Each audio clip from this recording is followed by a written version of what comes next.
Welcome to the Subjective Professor podcast, where we reject coercion and hypocrisy. It's Thursday, May 22nd, 2025, episode 394, and we're going to talk about ad hominem as a racialization. And I'll explain racialization in a bit. So I was listening to Dave Smith, as I often do, and he was talking about how Mark Levin, I guess a nationally syndicated radio host, talking about him. And, they talked about a lot of things, but what I wanted to focus on was this idea of ad hominem. Levin mocks the fact that Dave Smith is a comedian, and so basically, by raising that as an issue, it implies that Dave Smith is not intelligent enough, or nor is he qualified to talk about certain topics. Because clearly he's not smart enough to do so because he's only a comedian. And I guess it's supposed to tickle the assumption that everyone knows that comedians are really stupid. And so, it kind of irked me a little bit because I would argue that to be a good comedian, you have to be quite intelligent, right? Because you have to be able to see the comedy. I did a couple episodes on humor and how not in order to do humor well, you have to see and know what the expected outcome or the expected next step is, uh, change it to create comedy, right? And so it's the violation of the expectation of what is supposed to happen next that creates the comedy, right? A violation of stereotype. Right, there's that theory, benign violation theory. So it has to be harmless, though. Otherwise, it's mean and spiteful. But no, anything that goes against the expected next step, what's supposed to happen next, that's potential comedy. And whether a person sees it as comedy or not is subjective. And so comedians have to navigate a tremendous number of factors in order to create comedy. Otherwise, everyone would be able to do it. Comedians who respond to hecklers or those who work the crowd for material, I am really jealous because their brains work so much faster than mine. And like I require, because my brain doesn't work that fast, my debate style or the way that I uh, discuss things with other people, I always take the back seat. I let the other person talk. I let the other person provide lots of material through which then I can pick a point where I'm going to try to deconstruct their argument. And so my position, my approach, as I've explained a couple of times already, is to ask questions and allow the person, and through the question, a little bit Socratic, not really, but through by asking all these questions, try to find the point where they're inconsistent, they contradict themselves, or where they drift into hypocrisy. Now, this ad hominem argument I talked about before in episode 210 when I talked about Corey DeAngelis and how his opponents were attacking him, his previous employment, what he did when he was younger, in order to discredit his ideas. So, in other words, when you have nothing to say, to be able to bring down the ideas the person is saying, you attack the person himself, right? So, a more polished definition of ad hominem is that it is an argument or an attack that appeals to prejudice or feelings or irreverently impugns another character instead of addressing the facts or claims made by the latter. Right? So you're going to completely uh, skip over the argument that they're making and then attack the messenger, attack the person who is sharing that piece of information. It's straight up prejudice, okay? And what is prejudice but prejudgment? Prejudgment based on a stereotype or what I call racialization. And racialization is just simply creating a racial category based on a single characteristic. as if that one characteristic determines everything else that you need to know about that person.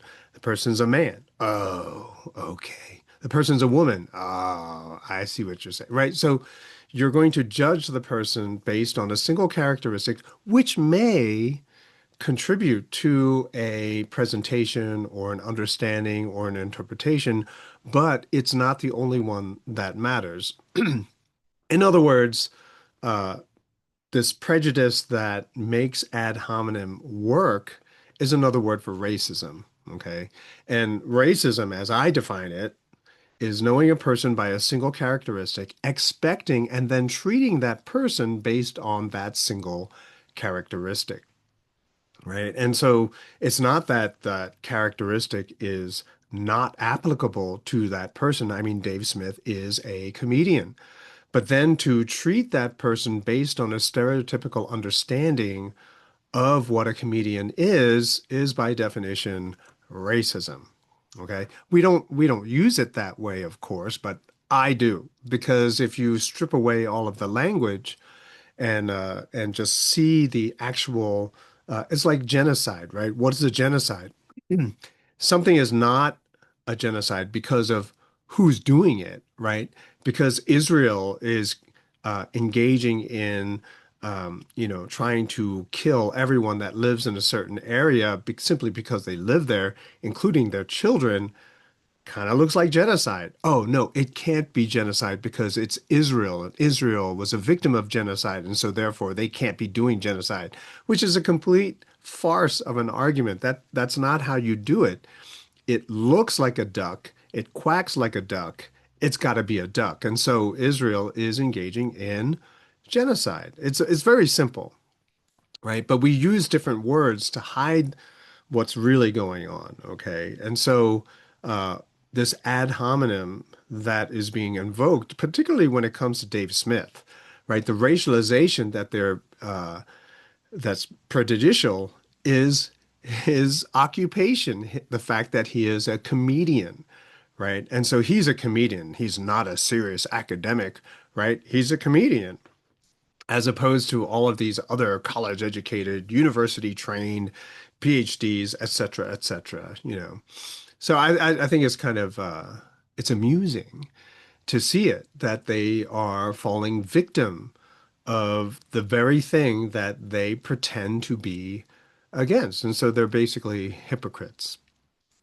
So Dave Smith is a comedian, and all comedians are idiots. So what does this person know? Nothing. So don't listen to him. How is that any different from saying, "Oh, he's Asian. What does he know about foreign policy?" Right? Because only white Americans know anything about anything, right? And so it's very typical, right? You just replace the words and you'll realize, oh, yeah, yeah, okay, I see it. It's discrimination. It's straight up racism, except they're using different characteristics. It's not his skin color. It's not his ethnicity, because he is Jewish, right? It's not his ethnicity we're going to focus on. Oh, no, no, we're going to conveniently focus on his occupation.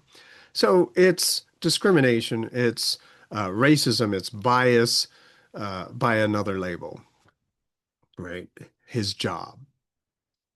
But all of it is stereotypical and it ignores the individual, right? So comedy is one thing that Dave Smith does. What else does he does? Well, what else does he do? Excuse me. He reads a lot, right? He talks to some of the best minds of our society today. That's the circles that he runs with. And he's being exposed to all of these ideas far more and far more varied than most of these personalities that seem to be from the previous era that capitalized on the fact that there were very few outlets. There was no podcasting. Unless they said it, no one's going to be able to hear anything different.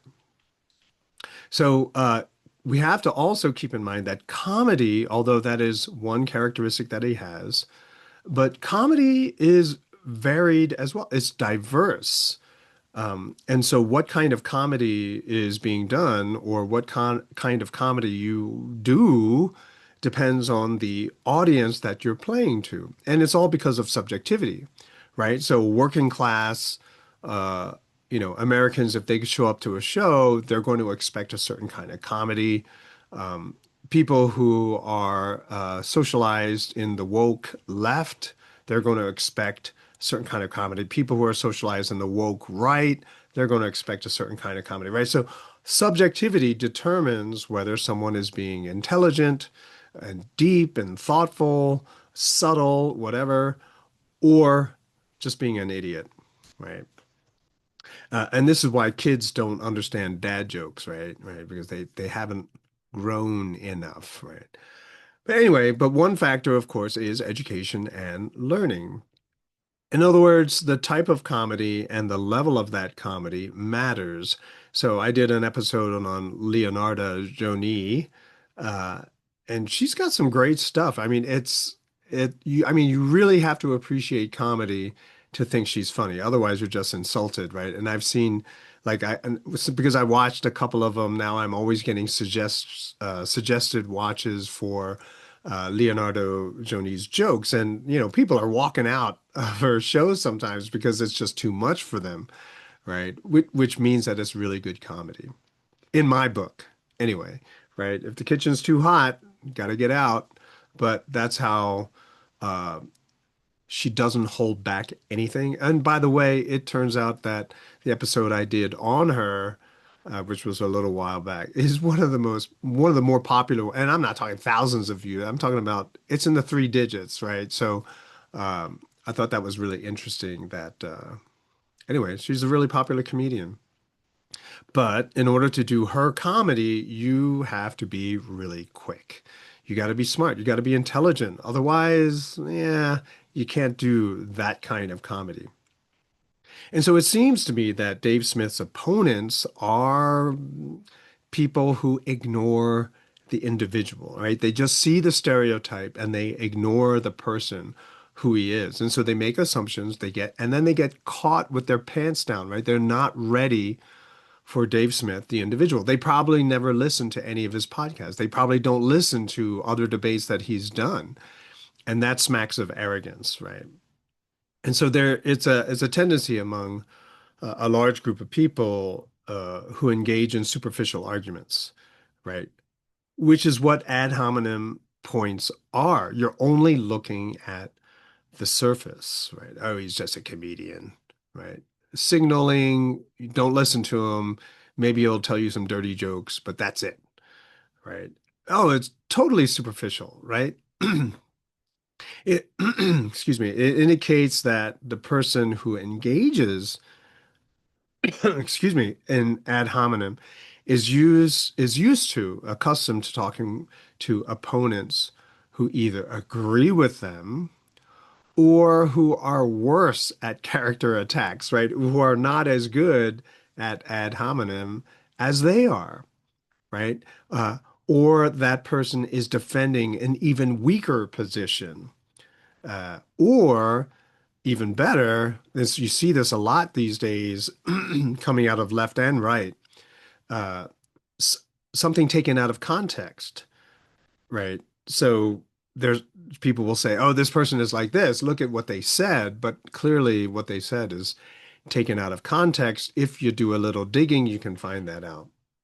It's kind of like editing video interviews to make someone look bad, right? So visually, what is normally done rhetorically, right? So editing interviews to sort of make someone look like they're saying something. And then there's the visual, right, where there's interviews, but you edit it, right? So it looks like, or when someone's doing a speech and then they have an awkward gesture, you're like, ooh, look at what this person did, right? So you're taking it out of context. I would say that it's not confined to people like comedians. Flip it the other way. Look at people who has published lots of books or who has a PhD or may even be a professor at a university. Ooh. Well, does it mean if the person is like that, does it mean that that person is really smart?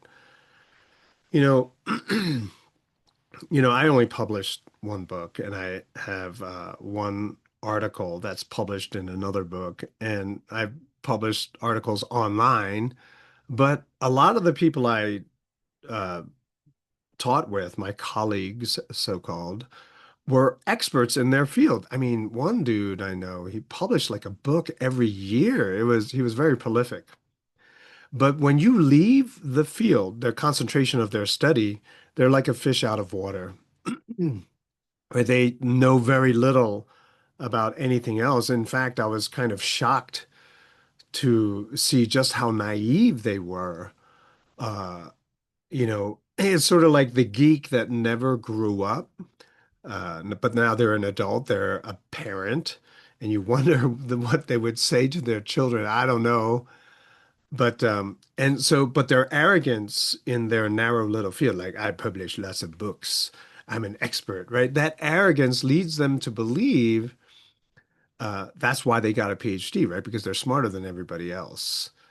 Uh, Neil Tyson deGrasse is like this, right? He studied cosmology, so therefore he can be intelligent and comment intelligently on anything because, hey, he studied cosmology. Now, I would say that if anyone had a chance at having a broad base of knowledge, would be a scientist, a cosmologist, because their thinking is very logical and science is very diverse, which should also clue them in that knowledge in the rest of the world is also extremely diverse. And so they should probably listen carefully before they open their mouth. PhD is not an indication of intelligence. Maybe it's an indication of perseverance, but okay. And we're not talking about degree mills where you can simply buy your PhD. No, no, no. We're talking about legit PhDs. And by the way, I read some famous people's PhDs like Big Mike. I read hers and was underwhelmed, right? It's funny, right? If you read some of the things that have been written, it's not that impressive. So, I'm not talking about those people. I'm talking about people who really did a lot of research, okay? And so they're proud of their PhD. But my father explained to me a long, long time ago that a PhD is not a badge of smartness. Ooh, you're smart. No, it's a license to do independent research, right? You went through the training to make sure that your research is balanced, that you're not going to be prejudicial, that you're not going to be narrowly subjective, but you know what you need to do to make sure that you are considering many different subjectivities, right? So there is no presumption of intelligence. It's just a license to do independent research and therefore write books, write articles, etc. Thus, when you talk to someone, like when I would talk to someone, and clearly they have not done any research, it's really disappointing. But it also it's a signal to me that, yeah, I just have to keep letting this person talk, and eventually they are going to go to a place where they're going to contradict themselves because they have no idea what they're talking about, right? The same thing happens in this case with Dave Smith and Mark Levin, journalist versus podcaster, comedian, right? Jock versus geek, right? Ivy League versus non-Ivy League college, right? So, there's prejudice all over the place, right? There are many, many different levels and many different ways of doing ad hominem. Oh, that person did not go to an Ivy League school. They're not as smart as me, right? And you can see this. Sometimes they say it out loud, many times it's unspoken, but you can kind of tell because of choices that are being made.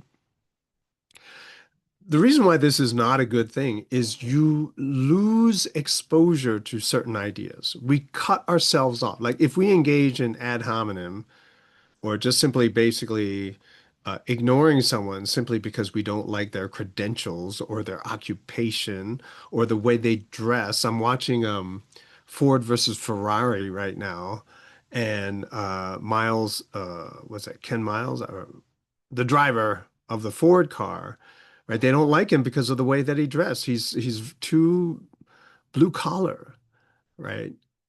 Okay, so you're going to dismiss him because of the way he dresses, but he is the best driver for the car that you want to drive, right? So you lose something by simply ignoring someone, not by looking at the character and the ability of the individual, but by simply the stereotype, which matters to you, right?